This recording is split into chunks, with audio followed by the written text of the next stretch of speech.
Одним из базовых таких ресурсов, определяющих вообще жизнедеятельность нашего организма, о котором, наверное, знают все люди и даже дети. И об этом ресурсе мы сегодня будем с вами в этом уроке говорить. Это ресурс иммунитет. Вот такая штука. Иммунитет. Важно? Да. Для чего важно? Перечислю. Иммунитет нужен в нашем с вами организме как защитная система прежде всего, защищая нас от бактерий, вирусов, которые всегда есть вокруг, попадают к нам на кожу, попадают через дыхательную систему, через пищеварение. И вот иммунитет должен не допускать развития инфекций, бактериальных, вирусных, других в нашем с вами организме. Повторюсь, агрессия бактериальная, вирусная происходит буквально каждый день. То есть каждый день, вот, проехав в городском общественном транспорте на работу и с работы, вы на своей коже имеете более 200 видов разных бактерий и вирусов. Вы об этом даже не знаете. Важнейший момент, который сейчас ложится в основу социального дистанцирования, то есть в основу, собственно, карантина. Об этом мало кто задумывался до появления, вот, например, такого коронавируса. Кто-то вообще не знал, что пока мы общаемся с людьми, особенно ездим в транспорте, бываем где много людей, то за день на свою кожу, своим дыханием мы контактируем с несколькими сотнями видов бактерий и вирусов. Это очень огромное количество. И с этим количеством бактерий постоянно работает наш иммунитет. Постоянно работает наш иммунитет. Это первая задача иммунитета. Увидел чужое, увидел бактерию, увидел вируса, работай. Этим занимается иммунитет. Это его первая задача. Почему? Потому что просто иммунитет работает без сбоя и ничего не происходит. То есть вы живете здоровым. Еще иммунитет защищает нас с вами от развития, именно от развития раковых болезней. Раковые клетки появляются периодически, но иммунитет должен вовремя их обнаружить и не дать развиваться раку. Ухоженность иммунитета – это базовый принцип профилактики рака. Следите и записывайте весь сегодняшний урок внимательно. Еще иммунитет имеет такие специфические функции, как не допускать развития хронических болезней. Это две, по моему мнению, следующие по важности функции иммунитета, которые не всегда связывают с иммунитетом, но при даже ближайшем, вернее, при не детальном рассмотрении все становится понятно. Для того, чтобы раковые клетки не развивались в опухоли, для этого должен быть в хорошем состоянии иммунитет. Это тоже его задача. Для того, чтобы болезнь не переходила в хроническую стадию, должен работать иммунитет. То есть иммунитет не допускает хронизации болезней, например, того же самого бронхита после перенесенного чего-нибудь там ОРЗ или острого бронхита. Две важные функции. Всего мы назвали уже три. Первое – уничтожать всех бактерий и вирусов, которые встречаются. Это на повседневном уровне, поэтому иммунитет должен быть готов к утру. Вторая задача – не допускать развития онкологических болезней. И третья задача – не допускать развития хронических болезней, не допускать хронизации болезней. Допустим, человек заболевает простудным заболеванием или гриппом в острой форме. Иммунитет борется, и дальше задача иммунитета на том, чтобы победить грипп, не заканчивается, потому что после гриппа, и об этом знают наверняка многие, может развиваться другие осложнения, переходить в хроническую форму, например, хронический бронхит может стать осложнением гриппа. Так вот, иммунитет обязан не допустить развития хронических форм заболеваний. И если по-другому сказать, хронические формы заболевания у вас есть, то значит не сработал иммунитет. Значит, вы на правильном уроке, вы должны сделать все, чтобы ваш иммунитет работал максимально качественно. Еще иммунитет уничтожает тромбы, отложения в сосудах. То есть вот если тромбы образуются по каким-то причинам, то вторая часть их оттуда убрать, съесть или, говоря простым языком, рассосать. Как рассасываются тромбы? Сейчас и спрашивают, а как рассасываются? То есть надо понять, кто сосет, кто съедает. Так вот, съедает тромбы в буквальном смысле иммунитет. Или его важнейшая часть, лейкоциты, белые клетки нашей с вами крови. Еще иммунитет занимает... Четвертая функция. Я бы ее выделил отдельно. И эта функция зависит от состояния иммунитета. Соблюдать или блюсти за чистотой сосудов, сохранять сосуды в чистом состоянии. Если на сосудах заводится что-то, например, тромб, или, например, тот же атеросклероз. Мы показываем в объеме оздоровления ресурсной медицины. В ресурсной медицине мы показываем возможность избавления и от хронических тромбов, и от атеросклеротических наложений в сосудах. Это отдельная история. Я думаю, мы в следующих уроках, там будут по плану у нас сердце-сосуды, и мы посмотрим отдельно, как это происходит, почему, собственно, тромбы появляются, почему появляется атеросклероз в сосудах. Это не сегодняшняя тема, но вот вторая часть, когда уже в сосудах что-то есть, чего не должно быть, и это тромбы или атеросклероз должны оттуда исчезнуть, то этим процессом очищения сосудов занимаются также наши иммунные клетки, лейкоциты. И пятая задача. Тем, что А образует рубцы, Б потом их рассасывает. Это, кстати, разные группы иммунитета. На отложение рубцов и спаек и рассасывание рубцов и спаек – это тоже иммунная функция, функция иммунитета, но она очень специфическая, она не часто происходит, не часто работает. Но и в основном обычно жалуются на вторую составляющую вот этой, сказать, одной функции – сделать рубцы и рассосать рубцы. Этим тоже занимается иммунитет. Потому, например, если рубцы приобретают вид не физиологичный, килоидные рубцы, грубые рубцы или плохо рассасываются спайки, это вопрос иммунитета. Лейкоцитов этим занимается. Наплевывает в буквальном смысле клей, который склеивает, допустим, рану после пореза. А через время, когда кожа срослась, этот рубец должен рассосаться. Этим занимается уже другая группа лейкоцитов. Вот такие функции иммунитета, самые простые, о которых, я думаю, интересно и слышать, и знать, и понимать, а где же оно все начинается, откуда ноги у него растут, у этого самого иммунитета. Про иммунитет, говоря про его здоровье, то есть мы сейчас сказали, чем он занимается, а теперь, внимание, а как же за ним ухаживать?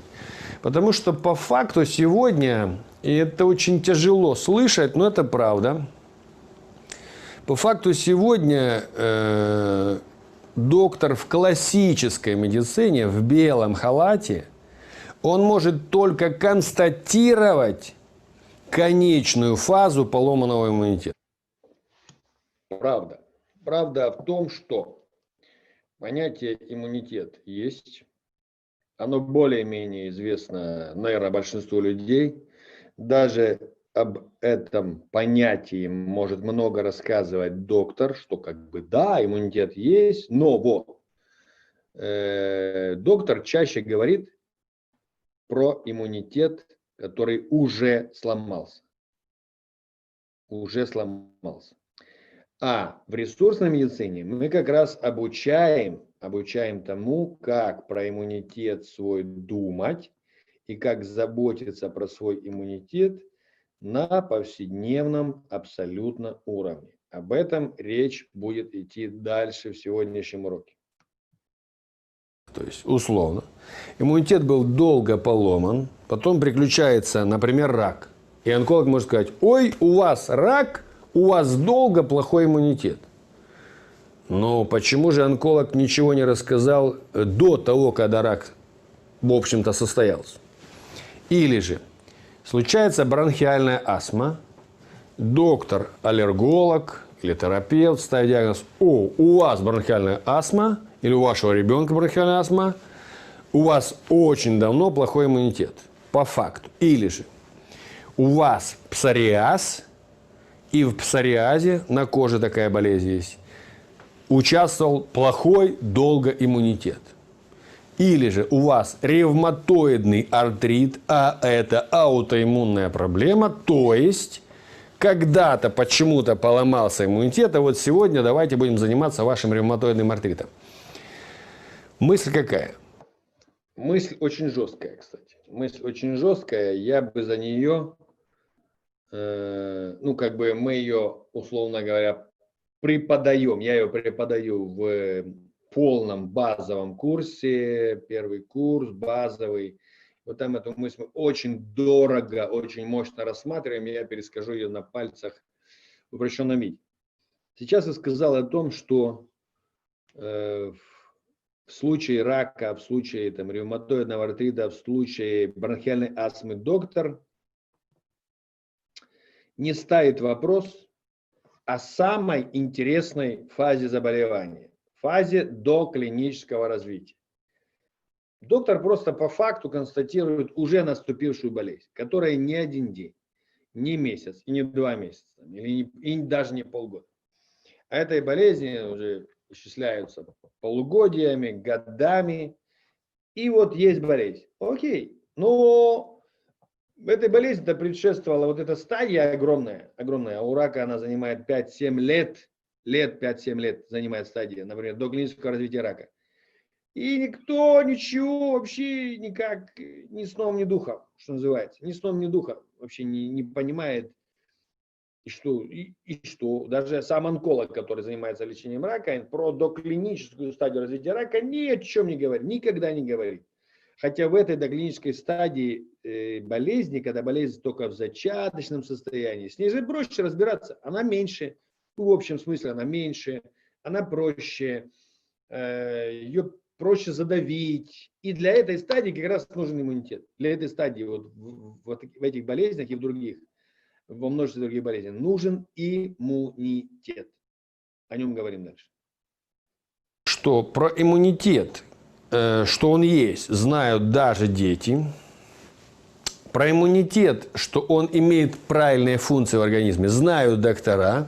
Но по факту сегодня человек обычной жизнью, он просто может узнать про свой иммунитет, когда уже поздно. Или стала болезнь, которая практически во всем мире уже не лечится. Потому сегодня, я считаю, и это правильная мысль, перспективная для любого человека, лучше про иммунитет знать все, как он живет, сделать максимум усилий, чтобы про него ухаживать за ним, и таким образом не допускать развития тех же аллергических проблем, связанных с поломкой, сумасшествием иммунитета, онкологических проблем, хронических проблем. То есть ухаживание за иммунитетом – это хорошая, очень такая сфера нашей жизни, деятельности, которая в перспективе вам даст классные бонусы отсутствия вот тех болезней, о которых мы говорили, и не только они. Итак,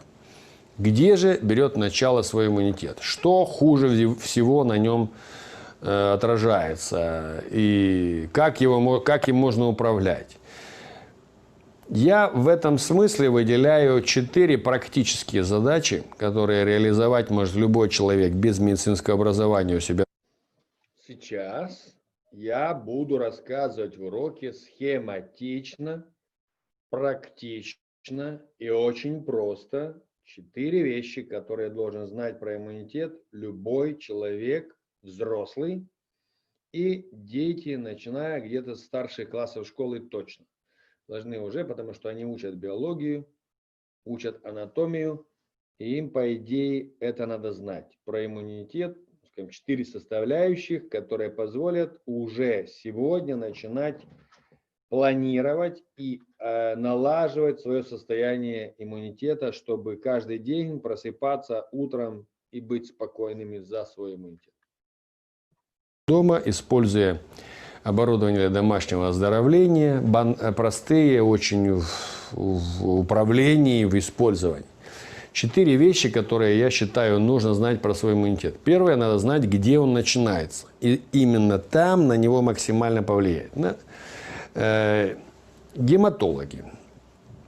Есть такие доктора-гематологи. Они очень точно знают, что вся кровь рождается в красном костном мозге, большая часть которого красного костного мозга располагается у взрослых в позвоночнике. Потому ухоженный позвоночник, о чем мы с вами говорили в отдельном уроке, ухоженный позвоночник – это задача важная для иммунитета тоже. Это не только остеохондроз, это не только грыжи, это не только шейный отдел и кровоснабжение головного мозга, это не только нервная система. Ухоженный позвоночник, вечером дать ему тепло, хорошо прогреть, расслабить мышцы, сделать массаж, вытяжение. Ночью опять же дать тепло для позвоночника. Это еще и фабрика крови, фабрика рождения, где рождается, собственно, иммунитет. Ухоженный позвоночник – это первая часть, где иммунитет рождается. Насколько понятно вам сейчас, что белые клетки крови, а они составляют большую часть иммунитета, рождаются в позвоночнике, в красном костном мозге. От 1 до 10 поставьте оценочку, насколько вам это понятно, что в красном костном мозге позвонков ночью рождаются иммунные клетки. Пожалуйста, в чате, где вы слушаете лекцию, поставьте от 1 до 10. 10 понятно, 1 непонятно. Вторая часть, и мы не с вами тоже говорили в одном из предыдущих уроков, есть такая часть в нашем организме, где иммунитет больше всего тратится. И не просто больше всего, а 70 или больше процентов. То есть вот весь иммунитет, который родился, потом он тратится и оказывается не на внешнюю среду, то есть не внешняя среда номер 1, агрессия, не бактерии, не вирусы, а пищеварение. Вспоминайте урок о здоровье живота и органов внутри. То есть ухоженный живот, в отдельном уроке мы с вами очень подробно это разбирали, это задача экономии иммунитета. Хочу я, чтобы мой хорошо родившийся иммунитет не быстро растрачивался. Тогда мне нужно ухаживать за животом, делая опорожнения, участвуя утром в стимуляции опорожнения при помощи миостимуляционных воздействий, прижигательных, улучшая кровоснабжение, заботясь про нервную систему. В частности, в животе есть еще один такой важный орган, называемый печень, которая фильтрует кровь. Мы тоже говорили в отдельном уроке про печень. Печень фильтрует кровь и участвует в наступлении или не наступлении аллергического состояния. Про живот. Если сейчас вас, озарил инсайт, если у вас сейчас озарение про живот, что живот – это самая затратная часть живота, поставьте восклицательный знак. Причем, если вы об этом знали, не ставьте восклицательный знак. Если у вас это очень сильно впечатлило, поставьте 3 восклицательных знака или 2. Ну, если просто окей, то 1 восклицательный знак про живот. Знали ли вы про живот, что живот самая затратная часть иммунитета? И насколько вас это впечатлило вот прямо сейчас? Прямо сейчас инсайт про живот, что в животе иммунитет растрачивается максимально много, 70%.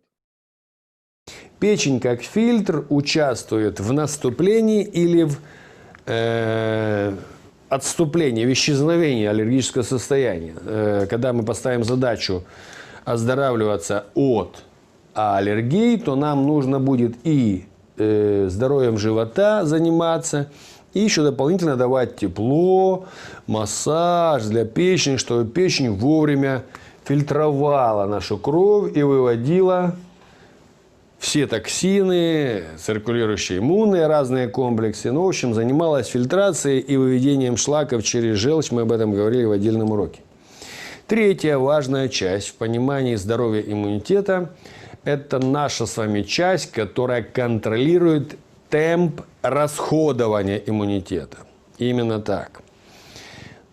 Иммунитет может быстро мобилизоваться и быстро расходоваться. Или же наоборот, темп мобилизации иммунитета может быть медленный, и, соответственно, расход уменьшается. Этим ведает голова. Наш с вами головной мозг, о котором мы говорили в одном из предыдущих уроков, влияет на то, как быстро расходуется иммунитет. Наверняка вы слышали такое вот умозаключение или такую статистику о том, что да, человек перенес огромный стресс, и через время у него появился рак. То есть стресс сам по себе к раку не приводит. Но стресс, который не контролируется и спит ночью и днем, истощает иммунную систему, потому что стрессовое состояние повышает мобилизацию и расход иммунитета. Здесь надо остановиться отдельно. Стресс, который на ночь не отключается, увеличивает расход иммунитета, потому что иммунитет ночью должен восстанавливаться, но если вы на ночь не отключаете стресс, иммунитет благодаря мобилизации стрессом продолжает расходоваться много и во время его восстановления. То есть в буквальном смысле есть такое слово «выгорает иммунитет» или, ну да, это связано, кстати, с синдромом выгорания, синдромом перегрузки, синдромом неухаживания, в который, например, впадают доктора. И да, те самые доктора, которые сегодня находятся на передней линии противодействия этой пандемии, которые перегружены, которые не следят за своим здоровьем, нарушен у них сон, у них достаточно стрессовых факторов. И, в общем-то, вот люди, которые выгорают. И у этих людей в самом деле выгорает иммунитет. Это, конечно же, люди интенсивных профессий, таких как военнослужащие, которые вот в реальной войне сегодня находятся на передовой. Это священнослужители, кстати, священнослужители. Это люди... Полиция, кстати, находится в зоне риска, люди, адвокаты, туда же их относили, учителей, туда преподаватели, в принципе, относят, потому что это люди высокой стрессовой нагрузки. Ну, может, я кого-то не упомнил, это те, о ком в учебниках описано, исследования уже. Итак, первое, иммунитет рождается в позвоночнике. Второе, тратится в животе и фильтруется особо печенью. Грязь, а потому печень отдельно мы ее рассмотрим в ключе аллергий. И третье, это голова, которая контролирует темп расходования иммунитета, и увеличивается этот темп, если вы не ухаживаете за стрессом. Потому очень важно уметь управлять стрессом, о чем мы говорили в уроке про мозг и нервную систему, тем самым регулируя суточный цикл активности иммунитета. И вот здесь мы приходим к четвертой задаче про иммунитет. Итак, иммунитет в сутках себя чувствует не одинаково. Иммунитет рождается ночью в позвоночнике. В течение дня тратится на жизнь, на внешнюю среду, на грязь, на бактерии, на пищеварение. В течение дня иммунитет максимально расходуется, но вечером он должен быть отключен через отключение стресса. А утром иммунитет имеет самую большую мощность, даже если мы про это не знаем. Каждый день, 365 дней в году, наш иммунитет самый сильный утром. Зачем мне это нужно понимать? Мне это нужно понимать, потому что я при помощи прижигательных воздействий могу взять этот иммунитет и направить в нужное место. Например, есть гастрит, я беру прижигание, делаю в области желудка, и иммунитет утром появляется здесь, уничтожая воспаление, которое называется гастрит. Есть артрит, то же самое я делаю утром с плечом, с суставом или с коленным суставом. направляя самый сильный утренний иммунитет при помощи прижигания в нужное место. Это древний восточный принцип, который пришел к нам в западную уже медицину или в современную медицину. И реализуется он при помощи прижигательных воздействий, говоря про управление иммунитетом. Четыре задачи, которые обычный человек своими руками может взять и воплотить в нормальную жизнь, тем самым обеспечив себе хорошее состояние иммунитета.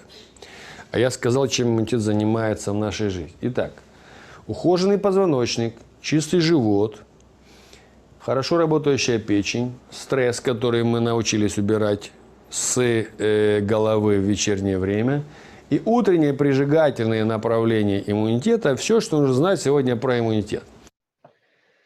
В 7-й сессии первого курса базового, который длится 2 месяца, наши студенты сдают такую задачу про иммунитет, домашнее задание. Я предлагаю вам попробовать его сделать, насколько у вас это получится.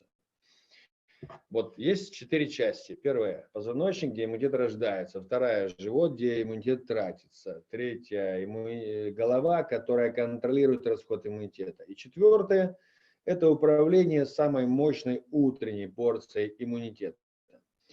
Напишите в чате, напишите в комментарии 4 числа через запятую или через пробел.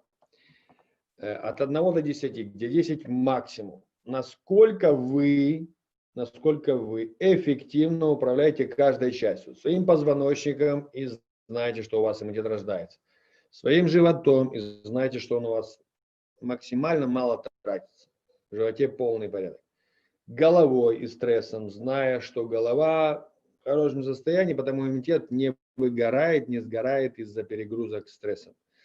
И четвертая задача, насколько вы умело используете утреннее время для перенаправления иммунитета куда надо. 4 числа через запятую себе поставьте оценку. А мы продолжим слушать урок. И возьму для примера одну из сложных иммунных задач, которая связана не просто с нарушением иммунитета, а с его сумасшествием, аллергизацией, бронхиальная астма. Вот такая вот иммунная сложная проблема, когда иммунитет на определенном этапе жизни сходит с ума и появляется аллергия. Аллергия – это, кстати, вообще во всех смыслах аллергии и аутоиммунные проблемы – это сумасшествие иммунитета. Почему иммунитет сходит с ума? Бывает так, что по какой-то причине клетки иммунные не дозревают, а они должны дозревать в течение определенного времени, приобретая свою, так сказать, квалификацию. Вот. Сейчас я рассказываю про простейшими словами, вот в простейшей формуле, то, как появляются аллергии. Если вы пропустили этот момент, перемотайте назад 1 минутку и еще раз прослушайте, а мы продолжим. Недозревшие клетки встречаются, например, с бактерией. Они могут ее поглотить, то уже дозревшая иммунная клетка поглощает вот эту недозревшую как мусор, запуская программу поглощения своего белка, тем самым вызывая аутоиммунную, то есть свою собственную агрессию своего иммунитета против своего организма. Проявляться это может в разных проблемах, в разных частях тела. Например, аутоиммунная агрессия может проявляться в коже, я называл, это будет псориаз. Или в суставах, это будет артрит, ревматоидный артрит. Или же в бронхиальном дереве бронхиальная астма. Человек имеет приступы кашля, бронхиальная астма, ставится диагноз бронхиальная астма, но оздоровление самих бронхов необходимо начинать вот с этой программы, о которой мы с вами сегодня говорили. Здесь обычно наступает пауза, тишина, когда я читаю лекции вживую, и люди понимают, о чем идет речь, например, о бронхиальной астме или о ревматоидном артрите. Здесь пауза. Почему? Потому что, идея такая, бронхиальная астма, значит, надо лечить бронхи. Я перезадаю вопрос. Слушайте, вы читали же о том, что такое бронхиальная астма? Ну да, это там аутоиммунная болезнь. Значит, какая болезнь? Болезнь бронхов сначала или болезнь иммунитета? Ну, болезнь иммунитета. Ну, и что вы делаете с иммунитетом, говорю, по бронхиальной астме? Ну, нам и дают там какие-то иммунодепрессивные препараты. Говорю, иммунодепрессивные препараты вообще не нацелены на то, чтобы вылечить вас от аутоиммунной болезни или от аллергической болезни. Почему? Потому что эти препараты, иммунодепрессанты, иммунодепрессивные препараты, они просто сдерживают сумасшедший иммунитет, но они никак вообще его не излечивают. Иммунитет в это время не исцеляется, не излечивается. Потому что, чтобы начинать заниматься оздоровлением иммунитета, то вообще надо понять сначала эту схему и начинать работать по всем 4 направлениям, чтобы перезагрузить в буквальном смысле этот иммунитет. Перезагрузить. Болезни аллергические и аутоиммунные в чистом смысле до сих пор в мире даже не начинали лечиться. И это надо понять. Это программа ухода за позвоночником, за животом, за головой и утреннее прижигание. Как составить свою?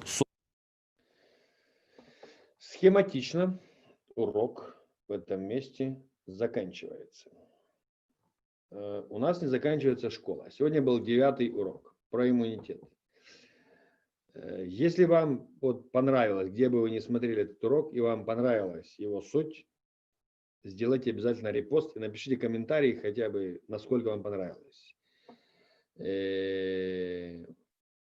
Подпишитесь теперь уже на страницу в YouTube, потому что перейти с Facebook в YouTube – это целая трагедия. Для меня, например, тоже, а смотрю для вас тем более. Потому нужно подписаться на наш YouTube Университет ресурсной медицины. Мы продолжаем с вами идти в режиме школы здоровья. У нас по плану 7 еще уроков, еще несколько гостей. Завтра будет дополнительный урок про воду. А послезавтра, в четверг или пятницу, возможно, еще второй урок про воду с гостем, который расскажет самые-самые, что есть секреты, даст полный анализ всего, что вы знаете про воду. Вы сможете задать ему вопросы. Сейчас ваши вопросы оставляйте в комментариях на YouTube, в Facebook, на моей странице. На этом я с вами сегодня прощаюсь. Сегодня именно все, урок закончен.